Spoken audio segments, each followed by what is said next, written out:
और मेरा मानना है कि जो 2 दिवसीय पुलिस मंथन का एक कार्यक्रम है, यह एक बहुआयामी और बहुपक्षीय सत्रों के रूप में आदरणीय प्रधानमंत्री जी के विजन 2047 की दृष्टि से अत्यंत महत्वपूर्ण सत्र रहा है और इसको हमें प्रत्येक वर्ष के कैलेंडर का एक पार्ट बनाना चाहिए। हर वर्ष हमारा प्रयास होना चाहिए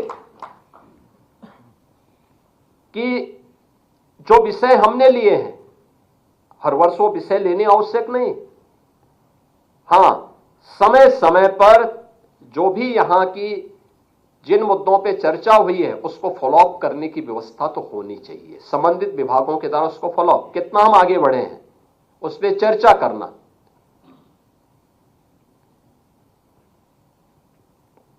पुलिस महानिदेशक के स्तर पर निरंतर उसकी प्रोग्रेस रिपोर्ट से अवगत कराते रहना और किसी स्तर पर कोई बैरियर है तो उस बैरियर को हटाने की तैयारी करना ससमय, जिससे हम समय रहते हुए जो चीजों पे चर्चा हुई है वह केवल आज यहां पर सामान्य आचार ही नहीं, बल्कि केवल विचार के स्तर पर नहीं, बल्कि उसको व्यवहारिक स्तर पर भी हम जमीनी धरातल पर उतार सकें, उसको फॉलोअप करने की व्यवस्था भी हमारी होनी चाहिए। और प्रयास होना चाहिए कि दिसंबर के अंतिम सप्ताह में ऐसे ही शनिवार रविवार के दिन 2 दिन का समय लेकर के अगर हम इस पुलिस मंथन के कार्यक्रम को अलग विषय के साथ साथ और अलग अलग सक्सेस स्टोरी को भी उसके साथ समाहित करें।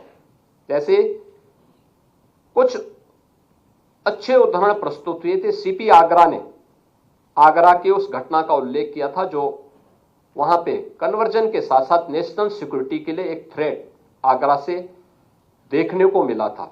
यह उदाहरण आंखों को खोलने वाला है। एक जगह का नहीं, अनेक जगहों पर इस प्रकार की चीजें मिलेंगी और केवल कन्वर्जन से जुड़ा हुआ मामला नहीं है। और राष्ट्रीय सुरक्षा के सामने पैदा की जाने वाली आने वाली चुनौतियां हैं और इन सभी पर आने वाले समय में हमें अपने आप को तैयार करना होगा।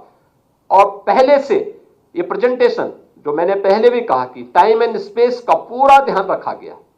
यानी अक्सर होता है कि कोई व्यक्ति महाकाल का शिकार क्यों होता है, क्योंकि वह काल का ध्यान नहीं देता है। लेकिन यहां पर मुझे लगता है कि आपने काल का ध्यान रखा तो महाकाल भी आपका सहयोग करेगा।